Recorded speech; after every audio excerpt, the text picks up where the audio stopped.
a tragedy strikes, it can prompt questions from kids and teens that are difficult for us as adults to answer. As uncomfortable as it may feel, try to be honest in a way that takes into account factors like the child's age, culture, developmental state, and other parts of their identity. This is important because when kids don't have information, they often fill in the blanks with fears or self-blame. When children experience tragedy, their questions may be direct, emotional, or even surprising. It's important to remember that you don't need to have all the answers. What matters most is creating a safe space where children feel heard and respected. Young children often blur fact and fantasy, making it hard to grasp complex explanations. Ask open-ended questions like, "What do you know about this?" and gently fill in the blanks with simple, reassuring truths. Answer their questions truthfully, but keep explanations short and concrete. This might sound like, "Our neighbor died. That means we won't see her anymore, but we can remember her and love her always." When talking about death, it's important to use direct language like died instead of phrases such as passed away or lost or went to sleep. Young children in particular may take those words literally and develop a fear of sleep.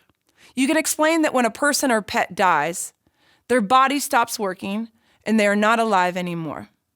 Then check for understanding by asking something like, "Does what I said make sense to you?" Or, "What are you wondering about?" As children start to think more logically, typically around ages 7 to 10, they look for clearer and more detailed explanations. Offer straightforward answers and be ready to revisit the conversations as new questions come up. Whenever possible, turn the question back gently. "What do you think?" Or, "How are you feeling about that?"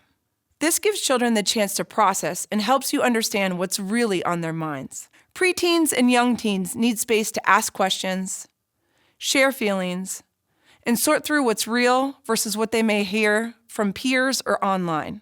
Validate their emotions and guide them towards healthy understanding.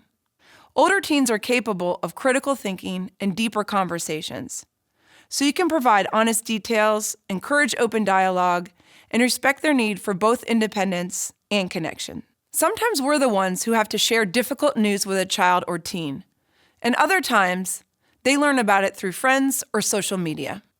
News and pop culture trends can serve as entry points for important conversations, especially around challenging or traumatic events.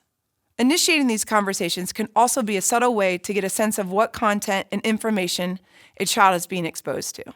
You might ask what type of things they like to watch, who they're following on social media, or what games they're excited about. Be mindful of tone and approach with curiosity. These should feel like conversations about their interests rather than an interrogation. After a tragedy, especially in schools or community settings, one of the biggest fears is, will something like this happen again? Kids and teens may ask difficult questions like, could this happen to me? Or is something going to happen to you? It's important to reassure them in truthful but comforting ways.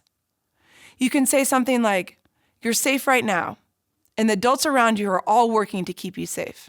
If you're unsure how to respond, it's okay to say, that's a really good question. I don't know the full answer, but I'll do my best to help you find out. This shows honesty and models how to cope with uncertainty. Above all, listen with empathy. Even if you don't have the perfect answer, your presence and care provide comfort and remind them they are not alone.